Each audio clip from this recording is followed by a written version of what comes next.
नमस्कार दोस्तों, मैं हूं अनिल और आप सभी का फिर से तहे दिल से स्वागत करता हूं अनिल की मस्ती के और एक नए व्लॉग पे। तो ऊपर वाले का नाम लेके आज का व्लॉग करते हैं जी शुरू। अगर चैनल को सब्सक्राइब नहीं किया तो तुरंत ही सब्सक्राइब करके बेल आइकन को दबाना मत भूलिएगा ताकि नए वीडियो का जो नोटिफिकेशन है वो आप तक आके पहुँच सके। ओम नमः शिवाय। तो ये शायद पहली बार होगा मेरे अब तक के जो वीडियोस में कि मैं पूरा ये जो व्लॉग है ये वॉइस ओवर देने वाला हूँ, क्योंकि म्यूजिक का थोड़ा प्रॉब्लम था। तो मैंने सोचा कि एक बार शूट कर लेता हूँ और पोस्ट प्रोडक्शन में मैं काम कर लूँगा वॉइस ओवर दे के। तो उम्मीद है आपको ये वाला ब्लॉग अच्छा लगेगा। छोटा सा प्यारा सा व्लॉग होने वाला है, 8 से 9 मिनट का, तो देखिएगा ज़रूर। और जैसे पहले ज़माने में था ना, मतलब कहानी सुनाते थे दिखा दिखा के, ये देखो वो देखो, उसके ऊपर कहानी सुनाते थे ना, मैं मुझको वैसा ही लग रहा है कि मैं वैसा ही आपके साथ कर रहा हूँ और ये दिखा के आपको कहानी सुनाऊंगा। तो शुरुआत होती है यहाँ से। ये हमारे जो कॉलोनी में एंट्रेंस है ना, ये दूसरी कॉलोनी है और ये वाला कॉलोनी में भी फेस्टिवल चल रहा है। तो हमारे जो कॉलोनी है वो उसका जो एंट्रेंस है उसी से स्टार्ट करते हैं। तो ये जो देख रहे हैं दूसरे कॉलोनी से आगे हम अपनी कॉलोनी पे, ये अपनी कॉलोनी के एंट्रेंस है। तो यहाँ से जैसे हम घुसते हैं तो ये खुदरुकुनी पूजा हो रही है जो गणेश पूजा के तुरंत ही बाद आती है।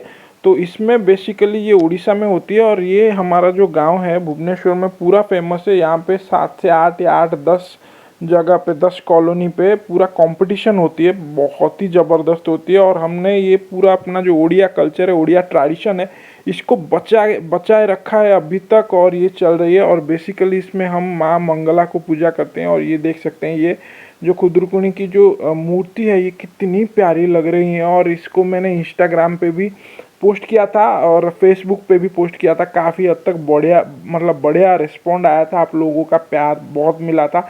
देख सकते हैं इस बार काफ़ी हद तक कुछ नया करने की कोशिश की है हमारे जो लेडीज़ हैं जो हमारे कॉलोनी की, उन्होंने। और बहुत ही मतलब बहुत हद तक मतलब कामयाब भी रहे, बहुत ही बढ़िया लग रही है। तो इसके पीछे बहुत एक बड़ी कहानी भी है। तो पहले ज़माने में जो उड़ीसा को उत्कल कलिंग के नाम पे भी जाना जाता था, तो उस टाइम पे हमारे जो उड़िया के जो लोग थे, जो मतलब मेल जो थे, मतलब जेंट्स जो थे, वो व्यापार करते थे। और हम पहले जावा सुमात्रा जैसे द्वीपों तक जाते थे, जो आजकल बेसिकली म्यांमार, थाईलैंड, ये सब बोलते हैं, इंडोनेशिया वगैरह सब इसके नाम पे है। ये और एक कॉलोनी का गेट है और ये यहाँ पे इनकी गेट स्टार्ट होती है और हमारी गेट एंड होती है। तो ये और एक कॉलोनी है। इसी तरीके के 8 से 10 कॉलोनियाँ हैं जहाँ पे कंपटीशन होती है। ये भी हमारा गेट की स्टार्टिंग और एंडिंग पॉइंट है। एक साइड की लाइट शायद कनेक्शन कुछ टूट गया होगा, काम नहीं कर रही है। तो पहले ज़माने में जाभा सुमात्रा वगैरह सब जाते थे व्यापार करने के लिए। तो एक ज़माने में एक जमींदार थे, उनके 7 बच्चे थे, मतलब 7 बेटे थे। उसमें उनमें से एक लाडली बेटी भी थी। टोटल 8 जो बच्चे थे, उसमें से 7 लड़के और एक लड़की। तो जो बहन थी वो सबसे छोटी थी और सबसे प्यारी और दुलारी थी।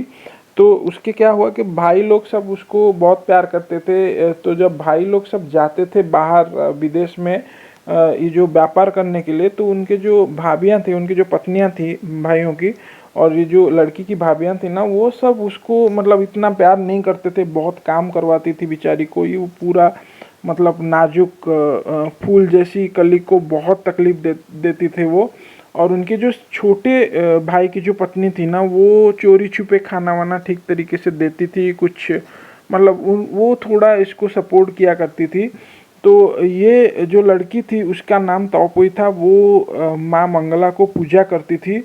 तो इसी तो एक बार क्या हुआ कि उनके भाई लोग सब जाके रिटर्न कर रहे थे, तो तूफान वगैरह आया। तो ये अपने भाई लोग सब कैसे आएंगे, वो उनकी प्रेयर कर रही थी। यहाँ पे भाभीियों का टॉर्चर भी जारी था। ये फिलहाल बाय द वे हमारी जो म्याऊं है, हमारे घर की एक म्याऊं है, हमारे घर में काफ़ी म्याऊं है, उनमें से एक ये है। ये आ गई अपनी जो खूबसूरत सा मुखड़ा दिखाने के लिए मुझको।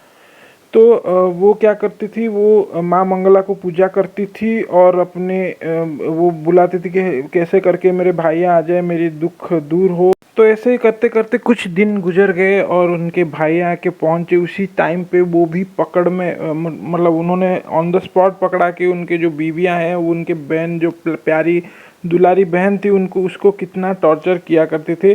तो ये इन शॉर्ट में बोला, जितना हो सके छोटा करके बोला, इसको समराइज़ करके। अगर कहीं पे भी भूल चूक हो गई हो तो माफ़ कर देना मुझ। उसके बाद उसके उनके भाइयों ने उनके पत्नियों को डाँटा, उनको जो दंड भी दिया, और वो माँ मंगला को पूजा करके कुछ इस कदर हुआ, उसके साथ न्याय मिला उस लड़की को। तो इसीलिए हर कोई, मतलब शादी से पहले जो लड़कियां होती है ना, वो माँ मंगला को पूजा करती है खुदुरकुनी टाइम पे, कि उनका भी कुछ प्रॉब्लम ना हो और उनको एक अच्छा सा पति मिल जाए। तो यही मान्यता है काफ़ी हद तक, और कुछ कुछ जगह पे कुछ कुछ अलग तरीके से मनाते हैं खुदुरकुनी। तो मेरे कॉलोनी में भी यही चल रहा था। बेसिकली ये गणेश पूजा बीच में आता है, इससे पहले गणेश पूजा से पहले खुदुरकुनी स्टार्ट हो जाती है, और खुदुरकुनी का जो लास्ट जो होता है त्यौहार, ये संडे मनाया जाता है, 4 से 5 संडे मनाया जाता है। जो लास्ट त्यौहार होता है वो गणेश पूजा के जस्ट बाद में ही आती है। तो यही करते करते मतलब शूटिंग करते करते धीरे धीरे बारिश भी स्टार्ट हो गई। जैसे कि आप स्क्रीन में अगर ठीक से मार्क करेंगे तो देखेंगे कुछ ना कुछ हो रहा है स्क्रीन में। तो वो बारिश हो रहा है, मैं बारिश भी पेश कर रहा था, और कैमरा को बचाते बचाते, कैमरा के लेंस को बचाते बचाते शूट कर रहा था। और काफ़ी हद तक हमारे यहाँ पे ठीक ठाक मतलब बनाया गया है। और धीरे धीरे मुझको ये फील हो रहा है कि लास्ट कुछ सालों में कुछ ईयर्स में ना थोड़ा बहुत इम्प्रूव हो रहा है, धीरे धीरे करके हो रहा है इम्प्रूव। लेकिन इम्प्रूवमेंट है लास्ट ईयर से इस साल, कुछ हद तक बढ़िया उन्होंने बनाया है। और उम्मीद है कि आने वाले सालों में भी ये ज़्यादा और बढ़िया बनाएंगे। हमारे कॉलोनी में हम सभी की भी कंट्रीब्यूशन की ज़रूरत है। और ये देख सकते हैं कितना हद तक अभी बारिश स्टार्ट हो चुका है, लेकिन फिर भी वहाँ पे आपको शायद कैमरा में नहीं दिख रहा होगा, लेकिन मैं यहाँ मतलब मुझे उस टाइम पे दिख रहा था। वो म्याऊं वहीं पे खड़ी थी, और वो भी अंदर भी जा रही थी, और थोड़ा बहुत बाहर भी आ रही थी। तो इसी हिसाब से मैं भी धीरे धीरे करके अपने वीडियो को एंड करने की ओर बढ़ रहा हूँ धीरे धीरे करके। एक बार सोचा कि आप लोगों को सब कुछ दिखा दूँ, कैसे हम सेलिब्रेट करते हैं अपना हर त्योहार। क्योंकि उड़िया में है हमारे एक कहावत है कि 12 महीने में 13 पर्व, मीन्स अपने जो 12 महीने होते हैं उसमें हम 13 या उससे ज़्यादा त्यौहार मनाते हैं उड़ीसा में। और एक म्याऊं देख सकते हैं, ये हमारे कॉलोनी में ये पुसी कैट लोगों की पूरा भीड़ जमी हुई है। पुसी कैट और डॉगी वो सब मतलब खचाखच भरे पड़े हैं, और कुछ भी खाना वाना फेंक दो वो चले आएंगे। तो ये देख सकते हैं लाइट्स वगैरह भी काफ़ी हद तक सजाया गया है। मुझको तो टाइम नहीं होता, मैं ऑफिस में जाता हूँ सुबह, तो शाम में आके रात में थोड़ा बहुत सुनसान होने के बाद ये आराम से शूट करता हूँ। तो उम्मीद है आपको ये वाला जो व्लॉग है, और जो मैंने एक नई कोशिश की है आप लोगों को दिखाने के लिए, जो वॉइस ओवर डाला है, ये काफ़ी हद तक अच्छा लगा हुआ होगा। अगर लगा है तो बड़ा सा थम्स अप देके लाइक कीजिए, दोस्तों के साथ खूब सारा शेयर कीजिए, और चैनल को सब्सक्राइब करके बेल आइकन को दबाना मत भूलिएगा, ताकि नए वीडियो का जो नोटिफिकेशन है वो आप तक आके पहुंच सके। तो उम्मीद है आप लोगों ने आज कुछ ना कुछ जाना होगा उड़ीसा के जो खुदुरकुनी त्योहार के बारे में, कुछ ना कुछ सीखा होगा ज़रूर। अगर सीखा है तो कमेंट्स करके बताना, और कैसा एक्सपीरियंस रहा आप लोगों का ये भी कमेंट्स करके बताना। तो आज के लिए बस इतना ही, मिलते हैं नेक्स्ट ब्लॉग पे। तो जय हिंद, जय जगन्नाथ।